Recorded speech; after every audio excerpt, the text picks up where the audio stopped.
So మీరు జీవిత కాలానికి సరిపడా క్రియేటివ్ ప్రాజెక్ట్స్ అన్ని అలా అలా అలా కుమ్మేసేలా పెట్టేశారు. పెట్టేసుకున్నా.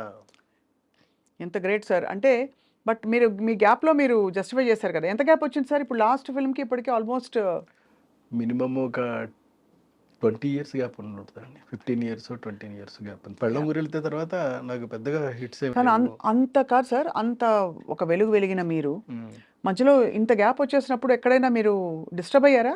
అసలు అవ్వలేదండి. అంటే ఇంత అందరూ నేను తీసేస్తున్నారు. డిస్టర్బ్ అవ్వలేదు. కానీ మిగతా వాళ్ళు డిస్టర్బ్ అయ్యారు. అవునా? అంటే బికాస్ ఆఫ్ అంటే ఎందుకనంటే ఈడికేంటి ఇట్లా చాలొద్దు అనుకున్న వాళ్ళు డిస్టర్బ్ అయ్యారు. వీడితో మళ్ళీ మన సినిమా చేయాలి ఇప్పుడు వీటితోటి డిస్టర్బ్ అయ్యారు.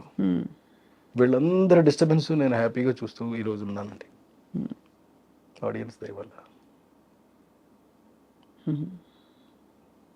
How do you feel sir ఓవరాల్‌గా సినిమా పరిశ్రమకి మీరు ఎక్కడ భీమవరంలో కదా సార్ మీరు చదువుకున్నది? భీమవరంలో చదువుకున్నారు. ఫీవర్లో చదివానండి. మాస్టర్ ఆఫ్ కామర్స్ చదివాను. తర్వాత diploma in business management in మెడ్రాస్లో చేశానండి. అంటే క్వాలిఫికేషన్ వేరు, ఇందులోకి వచ్చారు పరిశ్రమలోకి.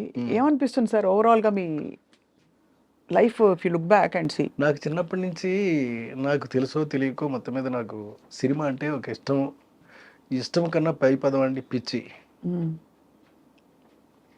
ఆ పిచ్చితోటి ఇక్కడికి వచ్చానండి. ఆ పిచ్చి కోసమే ప్రతి క్షణం ప్రయత్నం చేశాను.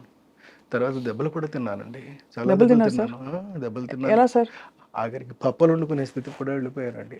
అంటే సార్ పప్పలు వండుకునే స్థితికి, అంటే కాజాలు ఇవన్నీ చేసుకుని గడిపితేనే తప్ప జరిగిన ఎంకామ్ చదువుకున్న తర్వాత అయ్యో అది కూడా చేశానండి. కానీ ఆ రోజున కూడా నేనేమి ఎదగబోయేటటువంటి నన్ను నేనే చూసుకున్నాను తప్ప అయ్యో జరుగుతున్నది మాత్రం నేను చూసుకోలేదు. ఆ సిచ్యువేషన్ అసలు ఎలా వచ్చింది? ఎందుకు వచ్చింది సార్? మీరు కాజాలు ఉతుకోవాల్సిన కాజాలు చేయాల్సినటువంటి పరిస్థితి అంటే మాకు సొంతంగా ఒక కంపెనీ ఒకటి ఉందండి, స్వీట్ కంపెనీ ఉంటే అప్పుడు అందులో మొత్తం 20 మంది 30 మందిని పనులు పెట్టారనుకోండి, కాస్ట్ ఎక్కువ అయిపోతుంది కదా. అంచేత తక్కువ మన ధరకి సప్లై చేయొచ్చు కదా అలాగని చెప్పేసి నువ్వు కూడా పని చేయొచ్చు కదా అంటే నేను కూడా నేర్చేసుకుని నేను పని చేస్తాను. ఆఫ్టర్ కంప్లీషన్ ఆఫ్ ఎంకామ్ చేసేసాను అంతే. చేసేసి ఒక మంచి విషయం చెప్తానండి ఇప్పుడు. చెప్పండి. ఒక రోజు నా కోసం నాకు బాగా ఫ్రెండ్ ఒక అతని పేరు విష్ణు.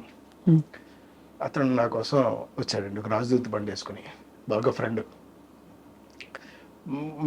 మేము పార్వతీ భవన్లో చదువుకునేవాళ్ళం అండి. అక్కడ కాలేజీలో డిఎన్ఆర్ కాలేజీలో చదువుకుంటూ పార్వతీ భవన్లో ఉన్నప్పుడు అతను బాగా close friend, almost like roommate అనుకోండి. అతను నా దగ్గరికి వచ్చాడండి.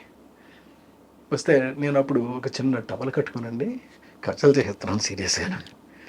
అప్పుడు ఎవరో వచ్చి చెప్పారు నీ కోసం ఎవరో వచ్చారు ఇలాగని. చూస్తే వీడు టవల్తోనే ఉన్నారండి. మరి పని చేసుకుంటే టవల్తో ఉండకపోతే ఎలా ఉంటాం? అవును అంతే కదా.